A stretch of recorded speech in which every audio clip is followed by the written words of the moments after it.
اگر army chief کو سیاسی جماعتوں کے درمیان ریفری کا کردار نہیں ادا کرنا چاہیے تو چیف جسٹس پاکستان کو بھی سیاسی جماعتوں کے درمیان سیاسی ریفری کا کردار ادا نہیں کرنا چاہیے۔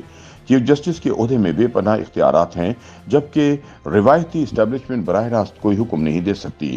ان کے پاس کوئی براہ راست اختیار نہیں ہوتا، لہٰذا ہائیبرڈ نظام کو چلانے کے لیے اسٹیبلشمنٹ کو دیگر اداروں کی مدد درکار ہوتی ہے، جبکہ عدلیہ اور بالخصوص چیف جسٹس کے ہر حکم کو آئینی تحفظ حاصل ہے۔ ان خیالات کا اظہار سینئر صحافی مزمل سہروردی نے اپنے ایک کالم میں کیا۔ وہ کہتے ہیں کہ پاکستان میں آج کل عدلیہ کا سیاسی کردار زیر بحث ہے۔ عدلیہ سیاسی جماعتوں میں مفاہمت کے لیے زور ڈال رہی ہے۔ پاکستان کو اس وقت سیاسی مفاہمت کی شدید ضرورت ہے، لیکن کیا عدلیہ کو یہ سیاسی مفاہمت کروانی چاہیے؟ اگر جنرلز کی سیاسی مداخلت غلط ہے تو ججز کی سیاسی مداخلت بھی غلط ہوگی۔ اگر 2-3 جنرلز کو ملک کا سیاسی ایجنڈا چلانے کی اجازت نہیں ہونی چاہیے تو چند ججز کو بھی ملک کا سیاسی ایجنڈا چلانے کی اجازت نہیں ہونی چاہیے۔ جیسے اسٹیبلشمنٹ کی سیاست میں مداخلت کی وجہ سے ان کے نام سیاسی میدان میں آتے ہیں، ایسے ہی جوڈیشل اسٹیبلشمنٹ کی سیاست میں مداخلت کی وجہ سے ان کے نام بھی سیاسی جلسوں میں لیے جا رہے ہیں۔ جیسے 2018 کے بعد 3 جنرلز کی بات عام تھی، اب 3 ججز کی بات عام ہو رہی ہے۔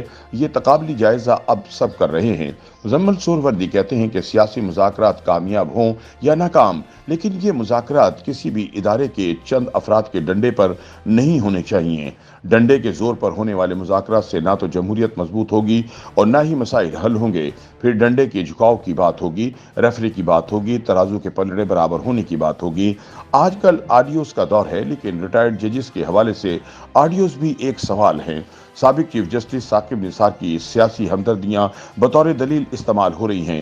ججز کے خاندان کے آڈیوز بھی سیاسی کردار کی دلیل دے رہی ہیں۔ اس بحث کو دلیل مل رہی ہے۔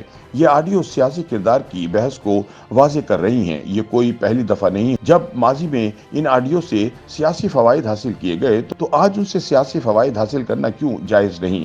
اگر مریم نواز کی آڈیو جائز تھی تو ثاقب نثار اور ان کے اہل خانہ کی آڈیوز جائز کیوں نہیں ہیں؟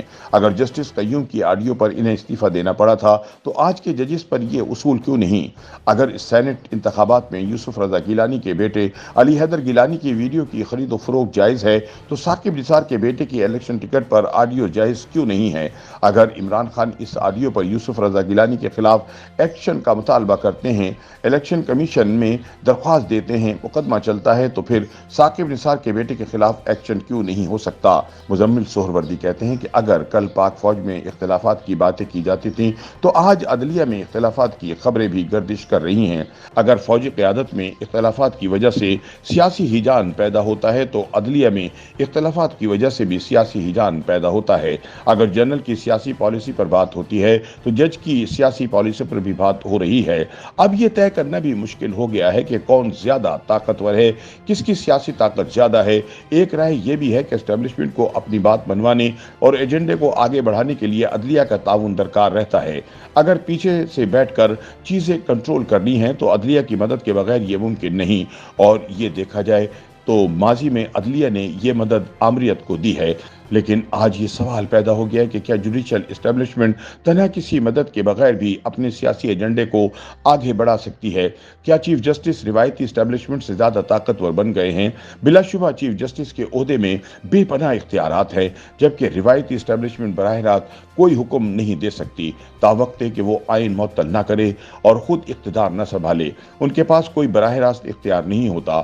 ہائیبرڈ نظام کو چلانے کے لیے اسٹیبلشمنٹ کو دیگر اداروں کی مدد درکار ہوتی ہے، جبکہ عدلیہ اور بالخصوص چیف جسٹس کے ہر حکم کو آئینی تحفظ حاصل ہے۔ مزمل سہروردی کہتے ہیں کہ عدلیہ کا سیاسی کردار کوئی نئی بات نہیں، لیکن روایتی اسٹیبلشمنٹ کا غیر سیاسی کردار نئی بات ہے۔ سیاسی جماعتوں کے لیے بھی یہ نئی صورتحال ہے۔ شاید وہ فوجی اسٹیبلشمنٹ سے ڈیل کرنے کا ہنر تو سیکھ گئے ہیں، لیکن جوڈیشل اسٹیبلشمنٹ سے کیسے ڈیل کی جائے یہ ابھی طے نہیں ہے۔ آئین کے اندر رہتے ہوئے غیر آئینی احکامات کو کیسے مانا جائے؟ جب عدلیہ آئین لکھنا شروع کر دے تو کیا کیا جائے؟ جب آئین موجود بھی ہو اور نہ بھی ہو تو کیا کیا جائے؟ کیا عدلیہ اور عوام کا آئین الگ الگ ہے؟ یہ نئی صورتحال نیا ماحول بنا رہی ہے جو سب کے لیے پریشان کن ہے۔